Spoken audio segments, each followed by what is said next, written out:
Divine love embodies the perfection of every attribute of the Source.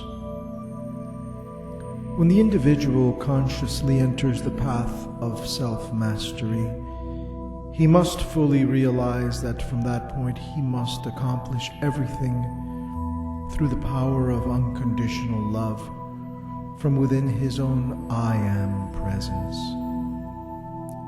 He must understand and remember that divine love contains within it the complete wisdom and almighty power of the Mahatma.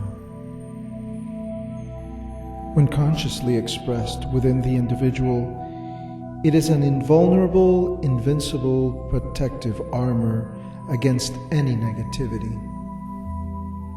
The only means of attaining perfection in this cosmic day is through unconditional love. Therefore, love yourself as an expression of the Mahatma, and nothing onward can enter your beingness or worlds.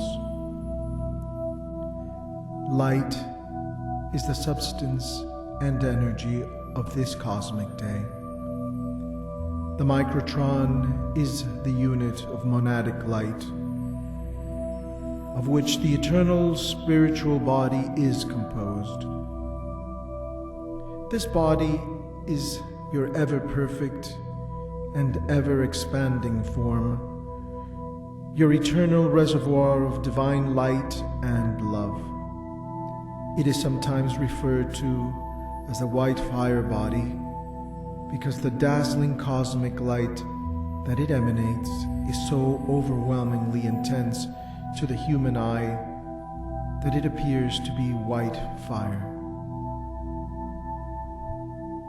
As the human being increases the vibratory rate of his physical etheric body, the electronic light within every dense physical atom grows brighter and brighter until it radiates to such a degree that it becomes self-luminous and then is able to transcend the gravity of the earth. Later you may learn to consciously express all of the junior monadic and oversoul levels through the integration of the spiritual microtron. Even then, because of the great spiritual law, the ring passeth not, there still remain 225 levels of the monad to complete one's connection with and then reunite as the source for this cosmic day. When the atomic structure of your physical body becomes completely light, you enter into the one universal element where freedom and mastery are found. Keeping in mind that mastery of the dense physical levels is nonetheless a primary step in one's evolution. This is the reality and the ultimate goal of the dense physical aspirant. One is raised to the level of physical, electrical divinity, forever free of dense physicality, able to travel everywhere within one's vibrational level, within one's domain of the ring passeth not. Still knowing oneself as an individual, self-conscious expression of the I Am presence, Mahatma, which is of immense value as you raise your vibration above the earth and primal soul outside of sequential time, and many enter areas of expansiveness unlike anything in their conscious awareness. Thus the Mahatma continues to assist and support integration for the higher self, oversoul, and ultimately the senior monadic levels until your journey is completed as the I Am presence, Mahatma, for this one cosmic day. The eternal law states that you can never pass beyond the level of vibration that you have integrated until the collective you integrates greater and greater levels of the wholeness of self. almost every secret society of your past, which stood for constructive activity, when recognizing the light as the source of all good, used the word raised in their initiations. This raising is literally, figuratively, eternally, and physically true.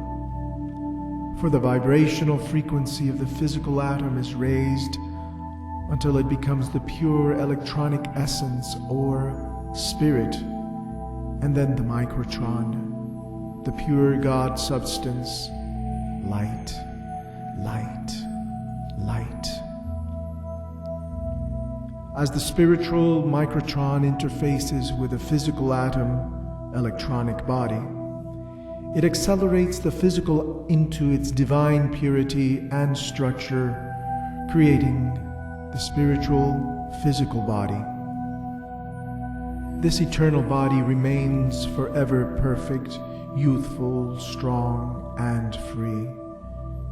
In this new light body, individuals can and will function wherever they choose in the universal condition.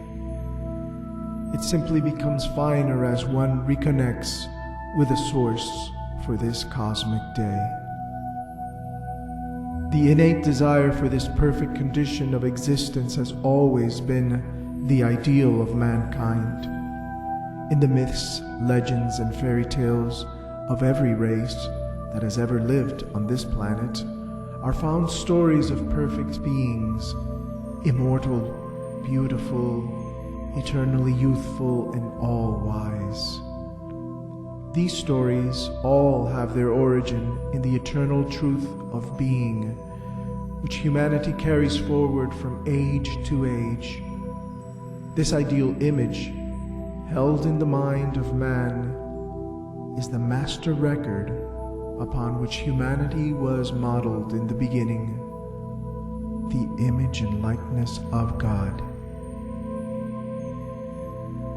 If one is a true student of life, he will be inspired to delve deeply into the thoughts and feelings of the beings who express superhuman qualities, conditions, and ideals. The ordinary personality considers these to be impossible to attain because of the great energy required to manifest them in the outer expression. The effort is more than the ordinary person cares to make. This attainment requires a sincere, strict discipline of the human consciousness until it learns obedience to the pattern of perfection rather than its own selfish whims and temporary appetites. The true student of life understands that any God quality that he can consciously bring to mind can be brought into existence through the creative power of his own thought and his feeling of divine love. Divine thoughts, feelings, qualities, and ideals can only be found by focusing on divinity, for they do not exist elsewhere. Like produces like throughout infinity. Divinity is the light and perfection of life.